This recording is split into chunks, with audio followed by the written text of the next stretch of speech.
So, starting off with some chest flies. Yet again, no bench press for today. Just I'm getting back into benching, and hopefully that will help my shoulder. As if you haven't, you know, already gathered, I have injured my shoulder. I don't know how, but um, I'm hopefully getting it checked and everything. So I'm just hoping I'm, permanently done something. But it doesn't look that way, so I think we're going to be fine. But I'm just hoping it'll be a quick process and I'll get back to benching soon. Just this in meantime, I for now and light benching probably once a week or twice a week, depending on how I feel. Because I'd rather have that movement still in me and, to get a bit of, the freedom of not being injured. So it's just like that bit of stimulation for me when I bench, but it won't be a massive bench because I'm pretty sure that will hurt me a lot more. But for now, it is a mild pain. But yet again, I've been through a lot more pain than just a bad shoulder. So I just have to indicate by if it hurts or not. But other than that, chest flies, they felt okay. Just not much in terms of stimulation really. Like they feel a bit fatigued now that I'm home, but when I was there, I just like couldn't feel anything, which was weird because I usually feel it on these, and I don't know what happened, but the rest of the workout was better, I'd say, because I actually felt my arms, but. Anyway, yeah, we'll be getting on to some cable lateral raises. My personal favourite for shoulders, as they do the side delt. And a bit of the front delt is what I'll say, because I tend to put my arms slightly forward. So it's like, how do I put this? But yeah, it puts tension on the whole, like, side delt, because technically you don't really have a side delt. You have multiple muscles in the shoulder, like multiple like different muscles. They all got their different names, but the people like to depart them in like anterior, posterior, and middle delt, which that means the front and then the side. So by doing this, you're kind of stimulating the front, but mainly doing the side, which is what you want if you want to build some, round, wide shoulders. For those who are narrow, I'd definitely recommend this. But for people like me who are, slightly wider and have wider clavicles, it's just as good because honestly, you'll look wider, you'll look better, get that V-taper look. So I definitely recommend it. But yeah, now on some preach curls. I do die and live by these. These are probably one of the best bicep exercises ever. So you can take my opinion or you can reject it, whatever you want. But in my personal opinion, I really do like these because the way the movement goes, you keep that tension by not fully locking out. If you fully lock out, that's just where not only injury, but the tension of the bicep just goes. Like if you just like dead there and then nothing happens, that's probably your reasoning on why you might not like preacher curls. You need to keep that tension. Don't let it fully go, but you keep that tension all through the movement. And that's how I like to visualize it. Because to build and stimulate muscle is not only intensity, but having that tension in your bicep and in your muscles. Because how else are you gonna, get some, your body to respond to it if you just like letting go and then you're going back into it, letting go, going back into it. It's like people with lat pull down when they like literally pause at the top and they just let their lats go, the entire tension's gone. Like, you're not going to build muscle that way, in my personal opinion, and I'm pretty sure it's backed by science. So it's not just bro science, it's literal science of you need to keep the tension in your muscle and the intensity. Otherwise, you're just going to be disappointed. Because honestly, the best thing is to keep the tension, keep the intensity up, so your muscle isn't disappointed, a bit like my ex. But less about my ex. We're on to this. But yeah, keep all that tension, keep everything, keep the intensity up, and you will grow. That is I die by that, and I'll live by that. But afterwards, I did some cable curls with the guy in the background. His name is Mr. Pisstain himself, the glory man himself. He's very sweaty and very stinky. But yeah, I did these just purely because I wanted a bit more intensity in my bicep workout. And I only did 2 sets of this. I did like a couple sets on breech curl, but now on here, I just did 2 sets because my biceps were absolutely fried. And yeah, it's a very good finisher in my personal point of view. Cable curls, insanely great, especially when you keep the tension. And yeah, I also rate this exercise because you'll grow by it if you keep the intensity up. And personally, way better than just dumbbell curls because it keeps that tension. And exactly like this, keeps the tension, and tricep extensions, it will warm up the long head of your tricep. And this is what I typically use it for. I use it just to stimulate and start the tricep workout per se. But with this, I'm just trying to like stimulate the long head, which is what I'm trying to make bigger, because it's the bigger part of your tricep. It's your by tri you have 3 like different muscles, I suppose, in your tricep. The long head is the big meaty bit that comes from your shoulder to your elbow. Pretty sure, yeah, elbow to shoulder.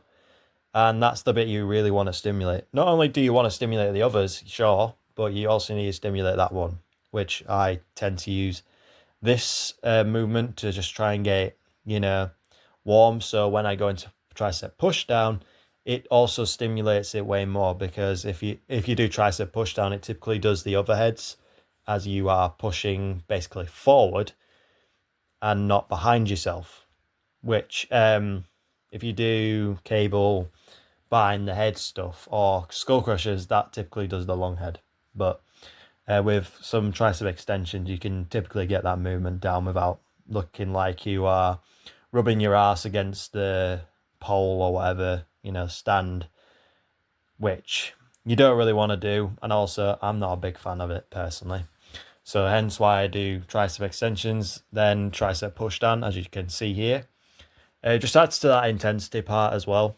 And honestly, I prefer it over, over the head tricep stuff, because yeah, most of it's kind of shit in my opinion, because yeah, I typically just use skull crusher if it's over the head, and that's what I prefer. You can prefer other bits, but this is what I do, and it shows in my results anyway.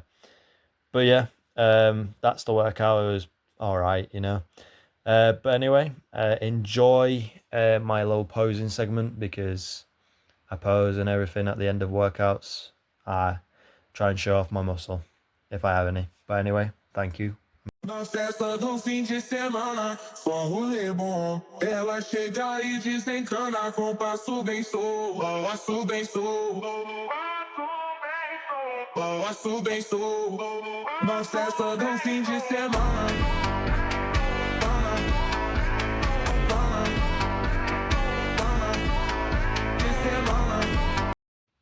So I'm doing this on my phone because my GoPro decides that 30% is not enough, so it decides just to switch itself off. But anyway, on to what I was going to say with that. I want to talk more about my past relations with depression and anxiety in more terms of I've just been seeing stuff on my feed and thinking, oh, I can address my stuff, I suppose. Which, yeah. But I'm more mature now in terms of like, I don't think I have it as bad as other people, like genuinely. So my depression started probably around 10 and my anxiety around 10. But that was like, it might have been before, to be honest, because I've always had a bad image of myself due to a lot of bullying and feeling alone at primary school and into high school and a bit into college. So that stuff has been with me for a very long time, and it has took me a lot of work to get to where I am right now. I'm nowhere near perfect. Like, I still have my shit days. I still have, you know, the odd moment where I'm like, what's the existence of life? Blah, blah, blah. But I know there's a lot of people that wish they were alive today because of they might have a terminal illness or anything. Hence why I haven't, you know, took my life and everything. And that's and I believe I can turn my life around. That's what's the main thing, really. Like, I still have that hope of turning my life around, because you can, genuinely. Because not only with being physically well, so being going to the gym and other stuff, depending on what you want to do. If you want to do MMA, do MMA. If you want to go to the gym, look better, feel stronger, more athletic, then go to the gym. Football, whatever, basketball, whatever you're passionate about, I'd say do it, because you only have one, you know, life, and unfortunately if you waste it, then you're just going to regret it for the rest of your life. So I'm going to do a lot of things that I never thought I would be able to do, like probably a year ago or two. So like, I've got potentially a fight by the end of the year, so amateur fight, MMA, so that'll be entertaining. Bodybuilding, that will come some point next year, so maybe January or some point then. Powerlifting, maybe. I just have to get in the groove of not getting injured and, you know, getting a bit stronger. So then strongman potentially, you know, just do it once and see how I do, you know. I'm not going to blast gear or all, because I don't want to, you know, look like I'm about to explode and everything. But yeah, all these things, you know, will add up, because I think it's also to do with a mature thing. So like, when you're a kid and you feel like your life's shit, then that's sort of like your perspective on it. But when you grow older, you tend to appreciate those sort of times. Like, I do appreciate the good moments in those bad times. Like, I wouldn't say I'm fully okay now. Like, I have my moments of shit, I'm lonely. Like, today, the only people I've interacted with are my friends. That's it. Like, my dad left this morning to go to work, and he's not coming back until tomorrow. Sometimes that's just the way I live. Like, I go to the gym, interact with a couple people for a few minutes, and then come home, and then I'm all alone. Granted, I do like my alone time, but there's only so much of an alone time I think's healthy, really, for me personally. I don't know how it is for you, but it can be other things. But I don't have any siblings. This house is completely empty, and I don't have my dogs here, so I've got no one. Literally in 4 walls by myself, and it does get lonely, and it does affect me mentally. Like, I believe I've talked about it one time. Like, since losing my job and my relationship, I haven't had much interaction with people. So that's corresponded down like 3 months. And then I remember this one time where I went out with my mum to get ice cream. I just didn't want to get out of the car because I was like so anxious. I didn't really want people to look at me. That's the thing. When you get older, you tend to find not many people give a shit about you, and they just look at you and then forget about you. Typically, like I cannot remember anyone from that ice cream shop, and I'm pretty sure they won't be able to recognize me either. So it's like, who cares? And I understand with depression and the anxiety part is it's very hard to get over. Like simply it's all about you putting in the work to get over that. Do you want to get over feeling like shit all the time, or are you addicted to it? Because some people can be addicted to it, and it's like a weird feeling because it's more or less like you're comfortable with that and you don't really want to go outside your comfort zone. And I get it. I didn't go to the first gym I went to. I didn't even go a day. Like it was some small like gym and everyone looked at you like you had three heads. So I didn't even go. So what I did was I went to my commercial gym. So it's like a council run gym. And then I went with my mum first of all. You're probably thinking, what a fucking loser. He went with his mum first. It got me into the gym. And I'm so glad I have my mum to, be able to motivate me into the gym. But then she didn't want to do it anymore. She went into running later in a couple of years. But then I found the confidence in myself really by watching other YouTubers, so self-improvement, which isn't as what people say is cringe and everything. It's some of it's actually genuinely good advice. Like there's this book that I read, How to Make Friends and Influence People. I know it sounds a bit manipulative, but come on, I'm not gonna make you be a sleeper agent and kill somebody.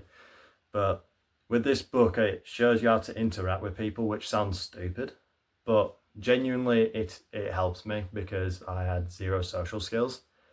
And even still, I have a bit of a zero social skills problem, I'd say. I wouldn't say, I'd say I'm more out of pocket now rather than awkward. Like, I say some absolutely fucked up shit. Like, I say the most wild things. And that's just who I am, really. And I'm a product of my own environment. A lot of my friends make those jokes. So it's like, of course I'm going to say them. But yeah, that book really did help me. That's my favorite book of all time is that. And yeah, as you can, if you've ever seen the book in one of my videos, it's worn, but that's because it's my favorite book. But yeah, then like the depression bit is more or less I got more physically active. So I tend to find the more physical activity I do, the less depressed I am. So when people suggested, oh, do cardio on Sunday because you're doing fuck all on Sunday, yeah, I literally go and do cardio because that's a form of exercise, and I feel a lot better in the day. So with that, I just like I always have to be constantly, feel good with that. And the gym is an extremely good way of feeling better because hell, I think every athlete, every proper athlete goes to the gym to improve their, performance. I don't know any athlete in the world that probably doesn't do that. Like with football and to get the Cristiano Ronaldo physique, he probably like trains weights and, I mean, look at him. He's got everything. And clearly he's good at what he does. So he does some weights, clearly. And and for those who think I will get too bulky, I've been trying to get too bulky for like fucking 2 years now, and I'm like, where's my too bulkiness, bro? Like, I don't feel like I've really, sometimes I don't think I've got anywhere, but I know I've progressed. I'm no longer the skinny kid. Everybody says, "Oh, you're getting bigger and everything." I don't see it, but they clearly do. But I find it as a compliment, even though I don't see it myself. And that's the positive thing about it. You will progress. Like with muscle building, it will eventually, plateau. And the thing I like about doing technically building muscle, but also gaining strength is that you're always progressing. Like, I mean, look at this week. I've progressed so much in squat and deadlift. Like, after my leg got busted, my ligaments just decided to, go. And yeah, now my leg's fine and I feel great. Like, genuinely. It's all about the ups and downs that will make your life, worth living. So, even if you do fail and you hurt yourself, it's all about getting back up, and it's quite a fun journey. Even though at the start you'll probably be like, for fuck's sake. I mean, I'll enjoy getting my bench back after this fucking shoulder decides to fix itself. But yeah, I got lucky with the waiting list. It's until next month, but I'll have to see. But yeah, with all that progression and everything, you'll feel that dopamine hit because that's what we're programmed for. You're a monkey at the end of the day. All of us are.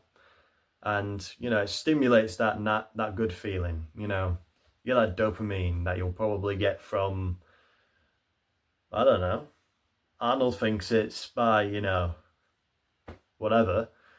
And yeah, I honestly, believe that. Because it's a great feeling, like genuinely when you hit a PR, when you get a good pump and you're like, ooh, I look good. You'll get those feelings. And that's what's helped me personally, because it doesn't matter who you are, like gender-wise.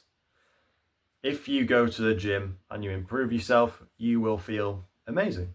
Like, you shouldn't quit because you don't see any results. You need to problem solve. You need to go, what am I doing wrong? Because a lot of beginners, like myself, did things wrong. Like exercises, wrong. Because some big guy was doing them, and it turns out it was just a bullshit exercise. So you just have to interact with people. Oh, what do you do? What do you do? Stuff like that will genuinely help you. And I fully believe that, the gym will sort your life out. If you have anxiety and depression, you have to go through it. You have to push yourself to go in, do the workout. And if you think you look silly, say if you're overweight, say if you're skinny, and you think people are looking at you because you have a weird body, like I used to feel like that. People don't care, genuinely.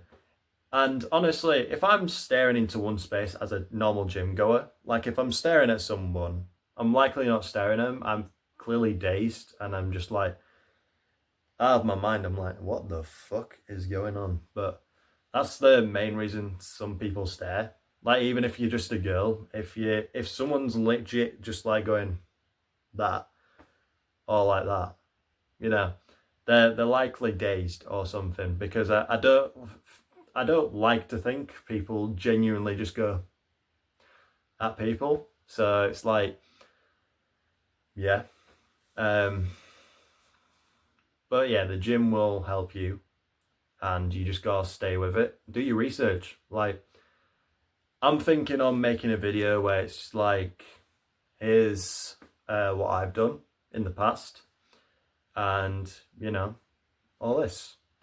Because with certain things, because you have work, you have like college, you have university, people have certain different patterns that they can do, but not, some people might be strained by time or stuff like that, which I can agree.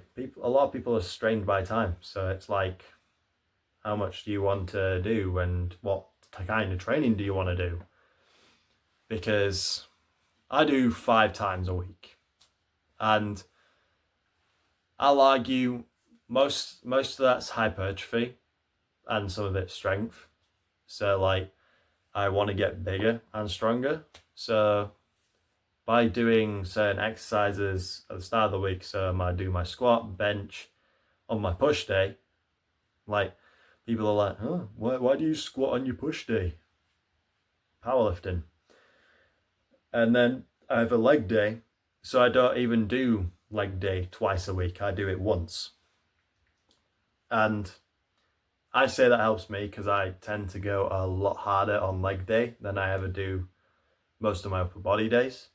Well, I kind of apply the same mindset, but there was a time where I did 2 leg days and I just was completely fucked the entire time. So I just decided to cancel them out and just do 1.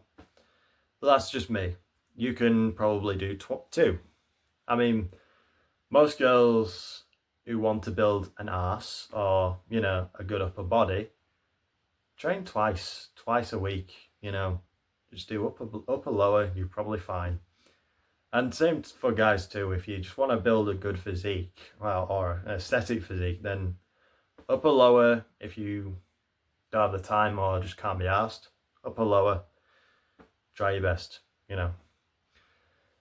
But yeah, I'll probably make a video on that at some point. But anyway, thanks for watching. Go to the fucking gym. It'll help you so much. And it helped me, and it's helped millions of people, and it will help you. So get that membership, go in and do some workouts, research it, and make your own plan, depending on what you want. I recommend Jeff Nippard. Greg Doucette has some videos. You know, people like that, you will, you know, you'll get more advice from than probably me. But yeah, anyway, thanks for watching. I really do appreciate it, and I'll see you in the next one. Goodbye.